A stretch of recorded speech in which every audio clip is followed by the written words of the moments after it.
जय हिंद, वंदे मातरम दोस्तों। स्वागत है आपका अपने चैनल एग्नोस्टिक हेटिंग पर। बाइबल ये क्लेम करती है कि हमारा यूनिवर्स 6000 ईयर पुराना है और यूनिवर्स की फॉर्मेशन 6000 ईयर्स पहले ही शुरू हुई थी। और यंग क्रिएशनिज्म वाले people due to having a faith in a Bible इस बात पे बिलीव करते हैं कि हमारी यूनिवर्स 6000 ईयर्स ओल्ड पुराना ही है। 6000 ईयर्स ओल्ड पुराने की जगह जो बिलियंस ईयर्स की जो कैलकुलेशन आती है वो सब गलत है। अगर आप लोग को नहीं पता है कि कैसे बाइबल क्लेम करती है कि यूनिवर्स 6000 ओल्ड पुराना है, आप जाके मेरे चैनल पर पहले वीडियो देख सकते हैं।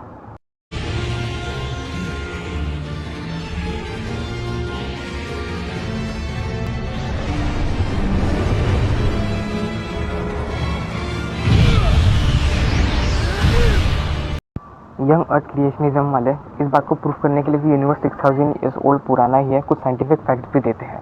पर क्या सच में हमारा यूनिवर्स 6000 ईयर्स ओल्ड पुराना है according to young earth creationism point? चलिए उनके पॉइंट को पूरा एग्जामिन करके देखते हैं। पहला पॉइंट है radio carbon in diamond. Diamond हमारे यूनिवर्स का सबसे हार्डेस्ट सब्सटेंस है और आइसोटोप ऑफ कार्बन है। कार्बन से लेकर डायमंड के फॉर्मेशन के लिए कार्बन को under the high pressure of millions of the years रहना पड़ता है, जिससे कि वो कार्बन से डायमंड फॉर्म हो सके। पर यंग अर्थ क्रिएशनिज्म वालों का ये पॉइंट है, due to radio carbon in diamond can not remain naturally in substance for the millions of the years because is decay relatively rapidly. इससे ये प्रूफ होता है कि हमारी जो अर्थ है वो यंग है, ना कि बिलियंस ऑफ ईयर्स ओल्ड पुरानी। यंग अर्थ क्रिएशनिज्म वाले कार्बन 14 डेटिंग को लेके कुछ क्रिटिसिज्म करते हैं कि कैसे कार्बन 14 डेटिंग जो है वो एक ट्रस्टफुल मेथड नहीं है किसी भी सब्सटेंस की एज को कैलकुलेट करने के इसके लिए। पहला video, why radio carbon dating can not be trusted. दूसरा video, can radio isotope dating be trusted. और ऐसे कई सारे पॉइंट्स है कि जैसे कि कार्बन 14 डेटिंग जो है वो कैसे एक ट्रस्टफुल मेथड नहीं है किसी भी सब्सटेंस की एज को कैलकुलेट करने के इसके लिए। ये वेबसाइट है national centre for science education की, जिसमें कि यंगर क्रिएशनिज्म वालों ने जो कार्बन 14 को डेटिंग को लेके कुछ क्रिटिसिज्म पॉइंट्स है उसमें सबके आंसर्स दिए हुए हैं कि कैसे कार्बन 14 डेटिंग जो है वो बिल्कुल एक ट्रस्टफुल मेथड है किसी भी सब्सटेंस की एज को कैलकुलेट करने के इसके लिए, और कैसे कार्बन 14 डेटिंग के जो रिजल्ट्स है उनको ट्रस्ट किया जा सकता है। यंग अर्थ क्रिएशनिज्म वाले पीपल पहले इस बात को डिसाइड कर ले कि उन्हें कार्बन 14 डेटिंग को मानना है कि नहीं मानना है। अगर कार्बन 14 डेटिंग को एक ट्रस्टफुल मेथड नहीं मानना है तो ये पॉइंट वैलिड नहीं रह जाता है रेडियो कार्बन इन डायमंड। अगर वो इस बात को एक्सेप्ट करते हैं कि कार्बन 14 डेटिंग जो है एक ट्रस्टफुल मेथड है, तो भी इसको ये पॉइंट प्रूफ नहीं होता कि हमारी अर्थ 6000 ईयर्स ओल्ड पुरानी है, क्योंकि कई सारे डायमंड जो है काफ़ी मिलियंस ऑफ ईयर्स ओल्ड पुरानी डेटिंग। बात की जाए कार्बन 14 की, तो कार्बन 14 की जो हाफ लाइफ होती है डीके होने की है वो है 5730 ईयर्स की इसकी। And after 5730 years total 11460 years की जो कार्बन 14 जो है वो 1/4 प्रेजेंट रह जाएगा किसी भी सब्सटेंस की इसके लिए। अगर कार्बन 14 के अगर पॉइंट को भी देखा जाए तो भी कार्बन 14 का पॉइंट यंग क्रिएशनिज्म को प्रूफ नहीं करता है, बल्कि बिलियंस ऑफ ईयर्स ओल्ड को ही प्रूफ करता है। ये डायमंड से रिलेटेड एक रिसर्च पेपर है जिसमें कि हम डायमंड की कैसे डेटिंग होती है वो हम देख सकते हैं। इसमें पॉइंट है कि कैसे द ओल्डेस्ट डायमंड है वो कितने ईयर्स ओल्ड पुराना है। 3.5 billion to 3.3 billion year old diamond डियाबिक एंड इकाटिक डायमंड। और हम नीचे डायग्राम में भी देख सकते हैं कि कैसे कितने बिलियंस ऑफ ईयर्स ओल्ड पुराने डायमंड हैं जो कि डायनासोर्स के एक्सटिंक्ट होने से पहले ही फॉर्म हो चुके थे। सेकेंड पॉइंट है डिस्ट्रेशन ऑफ द मून। हमारा जो मून है वो अर्थ से हर साल 3.5 सेंटीमीटर जो अवे होते जा रहा है। इसका मतलब है जो अर्थ और मून का जो डिस्टेंस है वो हर साल 3.5 सेंटीमीटर जो है वो बढ़ते जा रहा है, जिससे कि हम कुछ मैथमेटिकल कैलकुलेशंस करके ये पता कर सकते हैं कि मून जो हमारे सबसे पास में कितने था। इससे जो आता है कुछ वैल्यूज से निकल के यंग क्रिएशनिज्म वाले इस पॉइंट को प्रूफ करते हैं कि जो हमारे जो अर्थ का फॉर्मेशन हुआ है वो बिलियंस ऑफ ईयर्स ओल्ड नहीं बल्कि 6000 ईयर्स ओल्ड पुराना ही हुआ है। ये वेबसाइट है द टॉप ओरिजिन्स आर्चिव की। इस वेबसाइट में बिल्कुल पूरे यंग अर्थ क्रिएशनिज्म वाले पॉइंट्स को एग्जामिन करके आंसर्स दिए हुए हैं कि कैसे यंग अर्थ क्रिएशनिज्म के पॉइंट वैलिड नहीं है। पहला है इंट्रोडक्शन टू द कंट्रोवर्सी कि कंट्रोवर्सी क्या है यंग अर्थ क्रिएशनिज्म वाले पीपल की। सेकंड है इंट्रोडक्शन टू ग्रेविटी। थर्ड है introduction to the tide. Fourth है the tidal evolution of the moon and earth surface. Fifth point है द पैथोलॉजिकल एविडेंस।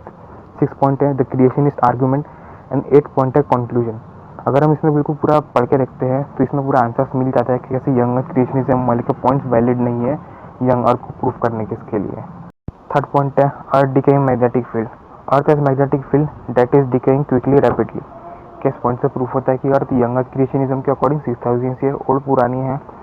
इसलिए हम देखते हैं एक scientific research paper The European Journal of Applied Science, Volume 10, Number 6.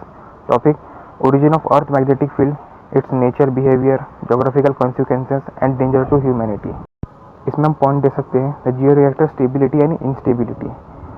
इसमें दिया हुआ है there are the periods when the geomagnetic field has maintain the same polarity for the periods longer than 20 million years. 20 million years का इसमें data दिया हुआ है. Second point है the geomagnetic field has the stable without the reversal for the periods longer than 20 million years. नीचे आप diagram भी देख सकते हैं कैसे मिलियंस ऑफ ईयर्स का डेटा दिया हुआ है. और लास्ट पॉइंट है the last polarity reversal event occur about the 7,86,000 years ago. इसमें जो भी डेटा दिया हुआ है क्योंकि मिलियंस ऑफ ईयर्स का डेटा दिया हुआ है जिससे कि यंग अर्थ क्रिएशनिज्म के 6,000 ईयर्स अर्थ का प्रूफ नहीं होता है. Fourth point dinosaur soft tissue. A 6,000-year-old Earth. Give us one evidence. Well, you can't actually determine the age of something by making observations in the present because science only works in the present. But what you can do is look at processes and things which are completely inconsistent with the evolutionary story and point to thousands of years. And there are a number of these. Perhaps the classic is the presence of soft tissue in dinosaur bones, which are supposedly millions of years old, and yet the soft tissue can only last for a matter of thousands of years at best.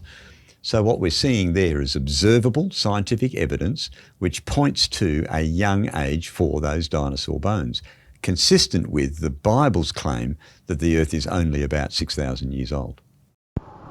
Dinosaur के balls में soft tissue मिलना, इसका हमें answer मिल जाएगा the American biology teacher volume 83 number 5 में.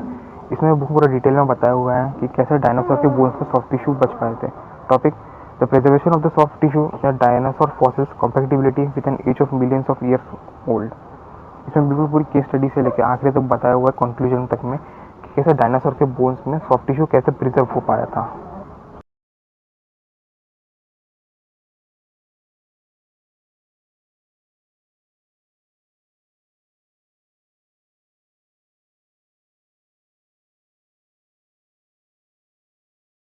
Next point, human population growth.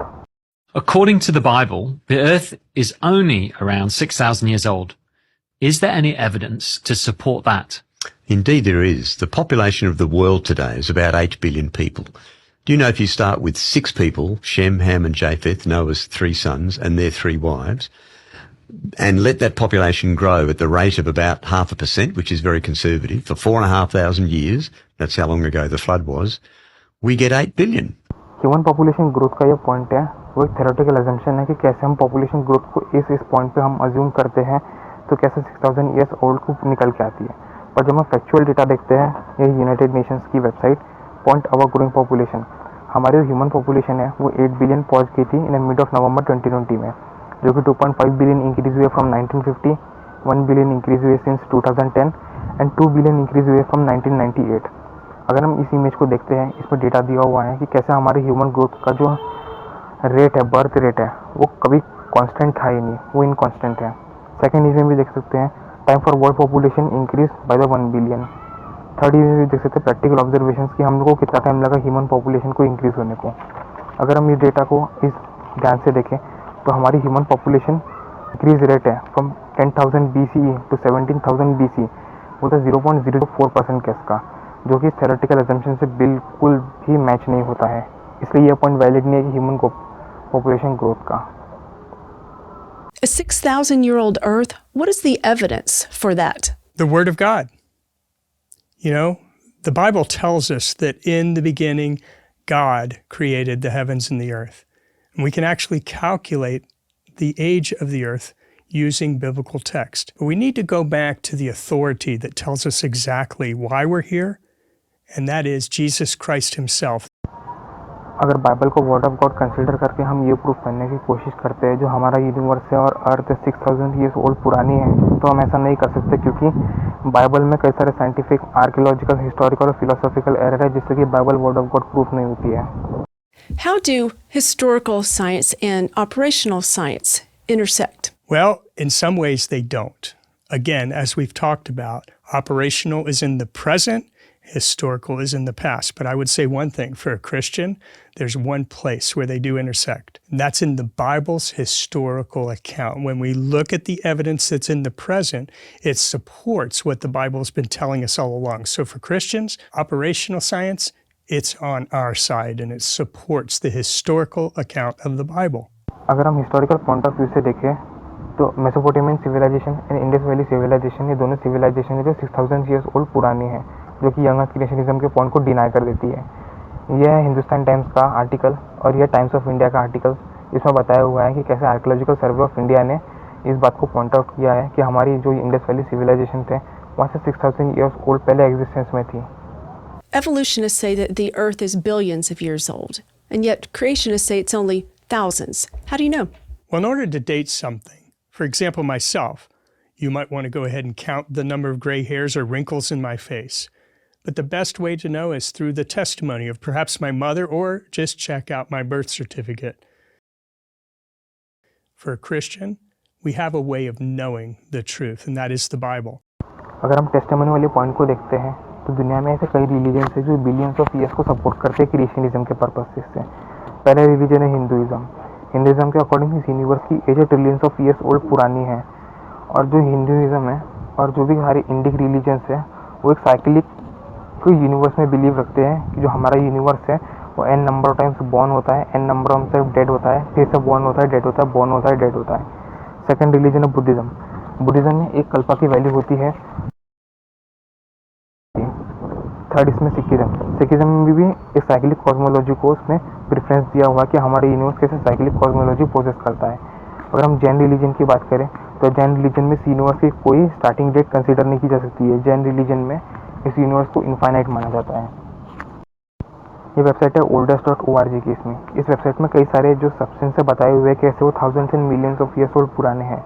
इन सब में मैं आपको फिगर्स दिखाऊंगा और इन सब के रिलेटेड साइंटिफिक रिसर्च पेपर्स भी दिखाऊंगा जिससे कि ये प्रूफ होता है कि जो हमारी अर्थ है और जो यूनिवर्स है वो बिलियंस ऑफ ईयर्स ओल्ड पुराना है, ना कि कुछ थाउजेंड्स ऑफ ईयर्स ओल्ड पुराना।